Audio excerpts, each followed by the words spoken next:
This is lecture 3 और part 3 of GOC। इसमें हम लिख के नहीं बता रहे हैं, डायरेक्ट PDF से रीड कर दे रहे हैं ताकि कम टाइम में हो जाए। तो सबसे पहला है कि इंडक्टिव इफेक्ट जो है वो D and P पे डिपेंड करता है। D से डिस्टेंस, N से number of I effect groups और P से पावर, यानी कि D for distance, N for number and P for power. तो सबसे पहला है डिस्टेंस। डिस्टेंस जो है वो इन्वर्सली प्रोपोर्शनल है I इफेक्ट के, यानी कि देखो यहाँ पे ये क्वेश्चन है जो कि डिस्टेंस के ऊपर बेस्ड है। ये वाला क्वेश्चन डिस्टेंस के ऊपर बेस्ड है। यहाँ पे डिस्टेंस सबसे कम है पहले वाले में, फिर डिस्टेंस सबसे ज़्यादा हो रहा, फिर डिस्टेंस उससे ज़्यादा हुआ और फिर सी में सबसे ज़्यादा डिस्टेंस है। तो फ्लोरीन क्या इफेक्ट शो करता है? -I इफेक्ट शो करता है फ्लोरीन, यानी कि अपने तरफ खींचता है। ठीक है, इलेक्ट्रॉन्स को अपनी तरफ खींचेगा, और अगर वो अपनी तरफ खींचेगा तो क्योंकि ये प्लस है, पॉजिटिव है, कार्बोकैटायन है, तो ये अनस्टेबल हो जाएगा। इसीलिए सी सबसे ज़्यादा स्टेबल होगा, क्योंकि इसमें डिस्टेंस सबसे ज़्यादा दूर है तो खींचने में थोड़ा बल लगेगा, तो थोड़ा कम खींच पाएगा। तो सी इज़ द मोस्ट स्टेबल, फिर बी, फिर ए। सो ये है स्टेबिलिटी ऑफ वाटर। तो डिस्टेंस समझ में आ गया होगा। अब हम लोग देखेंगे second factor, that is number. जितना ज़्यादा होगा उतना, जैसे मान के चलो डिस्टेंस जो है वो सेम है, जैसे कि यहाँ पे देखो फ्लोरीन का डिस्टेंस सेम है, तो अब हम देखेंगे नंबर कि यहाँ पे भी यहाँ पे एक फ्लोरीन है, यहाँ पे 2 फ्लोरीन है। तो ये जो है वो डायरेक्टली प्रोपोर्शनल है आई इफेक्ट के। जितना ज़्यादा होगा ग्रुप उतना ज़्यादा इफेक्ट होगा। ये तो लाइक लॉजिकल है कि जितना ज़्यादा ग्रुप होगा उतना ज़्यादा इफेक्ट होगा, आई इफेक्ट होगा। सो यहाँ पे देखो ये नेगेटिव है, और अगर ये इसे खींचेगा तो ये तो अच्छा बात है, ये स्टेबल हो जाएगा, है ना। तो this is more stable. Now अब हम देखेंगे थर्ड फैक्टर पे, डेट इज़ पावर। पावर ये भी लॉजिकल है कि जितना ज़्यादा पावर होगा उतना ज़्यादा आई इफेक्ट होगा। कि जैसे देखो NO2 और F में, जैसे कि यहाँ पे डिस्टेंस भी सेम है, नंबर ऑफ देखो डिस्टेंस भी सेम है और नंबर ऑफ ग्रुप्स भी सेम है। तो अब हम क्या देखेंगे? पावर देखेंगे। NO2 का पावर ज़्यादा है F से, -I इफेक्ट शो करने में, I इफेक्ट शो करने में NO2 का पावर ज़्यादा है। सो ये ज़्यादा खींचेगा तो ये ज़्यादा स्टेबल कर देगा। So this is more stable. अब हम देखेंगे हाइब्रिडाइजेशन। तो हाइब्रिडाइजेशन ये हम लोग लाइक पता है कि हाइब्रिडाइजेशन कैसे निकालते हैं। हाइब्रिडाइजेशन कैसे निकालते हैं? नंबर ऑफ सिग्मा बॉन्ड, जितना भी सिग्मा बॉन्ड्स है प्लस लोन पेयर काउंट करते हैं तो उससे हाइब्रिडाइजेशन पता चल जाता है। अगर 2 आ रहा है 5 बॉन्ड और लोन पेयर कैलकुलेट करने के बाद अगर 2 आ रहा है तो वो sp हाइब्रिडाइज्ड है, दैट इज़ लीनियर स्ट्रक्चर। अगर हमारा काउंट करने के बाद 3 आ रहा है तो वो sp2 हाइब्रिडाइज्ड है, that is triangular planar structure. अगर sp3 आ रहा है काउंट करने के बाद सिग्मा बॉन्ड और लोन पेयर को, अगर 4 आ रहा है तो that is sp3 hybridized and that is tetrahedral structure. So ये जो पेज है ना, इसको एकदम अच्छे से रट लेना है ये पेज को, ठीक है। उसके बाद आते हैं हम हाइब्रिडाइजेशन हो गया। अब हम देखेंगे हाइपर कंजुगेशन। हमारा मेन टॉपिक यही है, हाइपर कंजुगेशन। तो हाइपर कंजुगेशन हम 3 चीज़ में देखेंगे, एल्कीन्स में देखेंगे, फ्री रेडिकल में देखेंगे, कार्बोकैटायन में देखेंगे, ठीक है। तो इसके लिए क्या चाहिए? एक sp2 हाइब्रिडाइज्ड, ये रहा, एक sp2 हाइब्रिडाइज्ड कार्बन चाहिए जो कि किसी sp3 हाइब्रिडाइज्ड कार्बन के साथ अटैच्ड हो। sp2 जो कि sp3 के साथ अटैच्ड है, और ये sp3 कार्बन के साथ CH बॉन्ड लगा होना चाहिए, कम से कम एक CH बॉन्ड होना चाहिए, और यही CH बॉन्ड जो है वो इस sp2 को इलेक्ट्रॉन देगा, ठीक है। तो जैसे कि यहाँ पे देख सकते हैं कि ये जो CH बॉन्ड है ये यहाँ से ब्रेक होगा और यहाँ पे आके अपना बॉन्ड फॉर्मेशन करेगा। तो ऐसा जो है यहाँ पे जैसे 3-3 CH बॉन्ड है, तो ऐसा 3-3 बार फॉर्म होगा, 1 2 3, 3 बार फॉर्म हुआ, ठीक। उसके बाद ये यहाँ पे जो है ना, ये एक नेमोनिक है याद करने के लिए कि हम लोग को हाइपर कंजुगेशन किसके लिए पढ़ना है? एयरफोर्स। A से एल्कीन, F से फ्री रेडिकल और C से कार्बोकैटायन। और उसके बाद एल्काइंस एंड कार्बो एनायन भी हाइपर कंजुगेशन शो करता है। ऐसा नहीं है कि वो शो नहीं करता है, वो भी करता है, बट हमको पढ़ना किसके बारे में है? इन तीनों के बारे में। उसके बाद अल्फा हाइड्रोजन हम कैसे काउंट करेंगे कि अल्फा हाइड्रोजन कितना है? दिस इज MIT, यानी कि जितना ज़्यादा अल्फा हाइड्रोजन होगा उतना ज़्यादा हाइपर कंजुगेशन होगा। मोर is the alpha hydrogen, more is the hyper conjugation and more is the stability, ठीक है, ये याद रखना। उसके बाद यहाँ पे फाइंड आउट करना है, फाइंड करना है, सब क्वेश्चन है।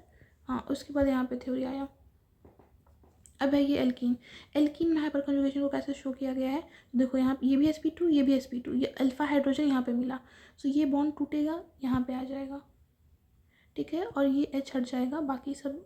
उसके बाद उसके बाद ये यहाँ से ये जो बॉन्ड है ये भी हटेगा और इसके ऊपर नेगेटिव चार्ज आ जाएगा, ठीक है।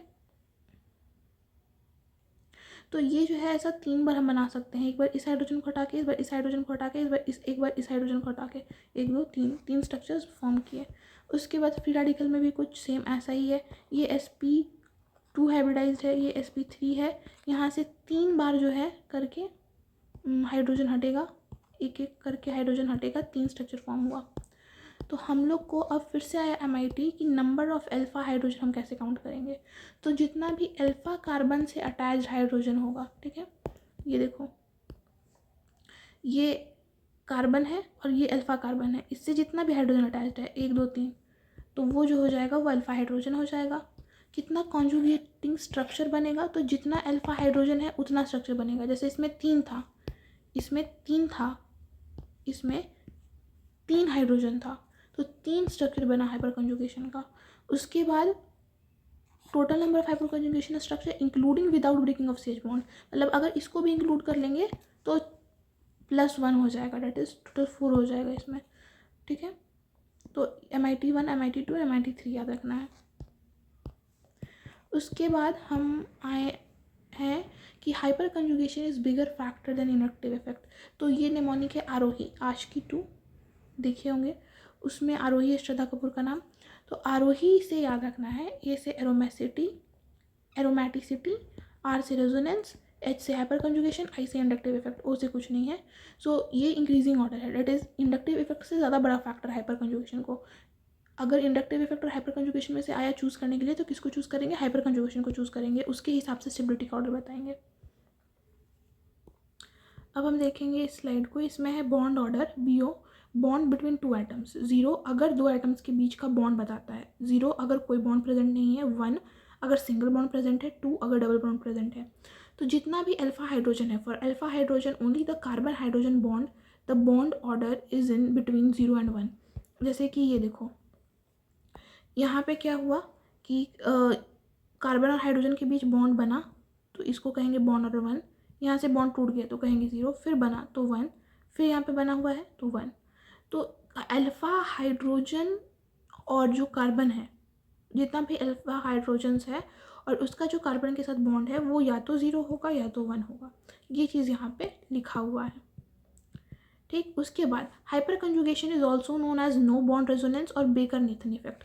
बेकर नेथन इफेक्ट जो है वो साइंटिस्ट का नाम है, और नो बॉन्ड रेजोनेंस इसलिए कहा जाता है कि क्योंकि यहाँ पे लाइक ये हाइड्रोजन H जो है वो टूट गया, अपना यहाँ पे पाई बॉन्ड फॉर्म कर लिया है, बट फिर भी ये H को चले जाना चाहिए था, ऐसे हट जाना चाहिए था, फिर भी थोड़ा थोड़ा अट्रैक्शन होता है, यानी कि बिना बॉन्ड के भी यहाँ पे अट्रैक्शन रहता है, इसलिए इसको नो बॉन्ड बिना बॉन्ड के भी अट्रैक्शन है, इसलिए इसको नो बॉन्ड रेजोनेंस कहा जाता है। तो इसका हाइपर कंजुगेशन का 2 और नाम है, नो बॉन्ड रेजोनेंस और बेकर नेथन इफेक्ट। उसके बाद अब हम आए इस स्लाइड पे, अगर हम अल्फा हाइड्रोजन को D या T से रिप्लेस कर देंगे तो हाइपर कंजुगेशन घट जाएगा, यानी कि स्टेबिलिटी भी घट जाएगा। क्यों because of high bond dissociation energy, isotopic effect, that is bond energy के कारण। CH और CD और CT में किसका एनर्जी, बॉन्ड एनर्जी जो है CT का वो सबसे ज़्यादा है, यानी कि C और T कार्बन और ट्यूटेरियम के बीच में जो बॉन्ड एनर्जी है वो बहुत स्ट्रॉन्ग है, बहुत हाई है, ठीक। तो यहाँ पे देखो, ये यहाँ पे ABC, यहाँ पे क्या है, H है, यहाँ पे D है, यहाँ पे T है, तो यहाँ पे बॉन्ड एनर्जी लीस्ट है, यहाँ पे सबसे ज़्यादा बॉन्ड एनर्जी है, तो ये टूटना नहीं चाहेगा, ये आराम से टूटेगा और फॉर्म करेगा। देखो तीनों में अल्फा हाइड्रोजन 3 है, ये जो बॉन्ड है ये आराम से टूटेगा और रेजोनेट करेगा, हाइपर कंजुगेट करेगा, सॉरी, ये बॉन्ड आराम से टूटेगा और हाइपर कंजुगेट करेगा, बट इसमें थोड़ा मुश्किल होगा, तो इसका हाइपर कंजुगेशन ज़्यादा होगा, इसलिए ज़्यादा स्टेबल होगा, ठीक है। बट इंडक्टिव इफेक्ट के हिसाब से, ये तो हाइपर कंजुगेशन के हिसाब से हुआ, पर इंडक्टिव इफेक्ट के हिसाब से इसका जस्ट अपोजिट होगा। इंडक्टिव इफेक्ट के हिसाब से T जो है वो ज़्यादा स्टेबल है, बट हाइपर कंजुगेशन के हिसाब से H वाला ज़्यादा स्टेबल है। तो ये दोनों में कौन जीतेगा, हाइपर कंजुगेशन जीतेगा। उसके बाद यहाँ पे एक क्वेश्चन है, इम्पॉर्टेंट क्वेश्चन है, ठीक है। यहाँ पे CH3 है, CD3 है, CT3 है, प्लस प्लस प्लस, तो इसमें बताना है स्टेबिलिटी ऑर्डर।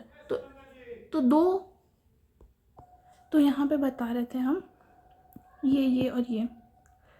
तो इसमें सबसे ज़्यादा स्टेबल देखो हाइपर कंजुगेशन है, और एक हमारे पास इंडक्टिव इफेक्ट है। तो इसमें हाइपर कंजुगेशन तो देखेंगे नहीं, बिकॉज इसमें अल्फा कार्बन है ही नहीं। तो हम लोग क्या देखेंगे, सिर्फ इसमें हम लोग हाइपर कंजुगेशन देखेंगे।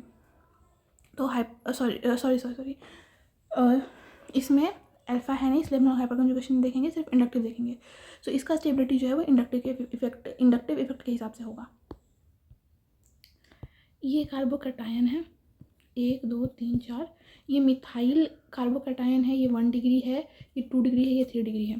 तो सबसे ज़्यादा स्टेबल कौन होगा, ये जो 3 डिग्री वाला है वो होगा सबसे ज़्यादा, बिकॉज इसमें सबसे ज़्यादा होगा नंबर ऑफ अल्फा हाइड्रोजन। यहाँ पे 0 है, यहाँ पे 3 है, यहाँ पे 6 है, यहाँ पे 9 है। तो जितना ज़्यादा अल्फा हाइड्रोजन उतना ज़्यादा stable. Same in the case of free radical का भी सेम है कि जितना ज़्यादा अल्फा हाइड्रोजन उतना ज़्यादा स्टेबल। अब देखेंगे हम एल्कीन्स का केस। तो इसमें भी जितना ज़्यादा अल्फा हाइड्रोजन उतना ज़्यादा स्टेबिलिटी, लाइक जैसे यहाँ पे दिखाया गया है। बट इसमें 2 में है, लाइक एक ये है और एक ये है। तो सबसे पहले सिस और ट्रांस में, तो ट्रांस ज़्यादा स्टेबल होगा बिकॉज सिमेट्रिकल है, तो क्लोजली पैक्ड है। अब हम लोग देख लेते हैं ट्रांस और आइसोब्यूटीन, या इसका जो ये IUPAC नेम है, आयुपिक नेम है 2 मिथाइल प्रोपीन। तो इसमें और इसमें कौन ज़्यादा स्टेबल है। ये आइसोब्यूटीन का स्ट्रक्चर है। ओके, ये आइसोब्यूटीन का स्ट्रक्चर है, C+C। यहाँ पे 2 H, इस C के साथ CH3, इधर CH3। और ये ट्रांसब्यूटीन का स्ट्रक्चर है, इसके साथ एक H एक CH3, एक H एक CH3। तो अगर हम इसका मतलब अगर इसका हाइपर कंजुगेशन स्ट्रक्चर बनाते हैं और इसका बनाते हैं, तो यहाँ पे जो कार्ब एनायन आ रहा है ये 1 डिग्री बन रहा है, बिकॉज ये एक ही कार्बन के साथ अटैच्ड है। और ये वाला जो बन रहा है ये 2 डिग्री बन रहा है, बिकॉज ये 2 कार्बन के साथ अटैच्ड है। तो 1 डिग्री कार्बन आयन और 2 डिग्री कार्बन आयन में 1 डिग्री मोर स्टेबल होता है इंडक्टिव इफेक्ट से, ठीक, और 2 डिग्री लेस स्टेबल होता है। सो ये मोर स्टेबल है, आइसो ब्यूटीन जो है वो मोर स्टेबल है। तो इस सीरीज़ में आइसोब्यूटीन इज मोर स्टेबल। तो हमारा लेक्चर 3 मतलब पार्ट 3 का ये एंड है। इसके बाद पार्ट 4 आएगा। Thank you for watching.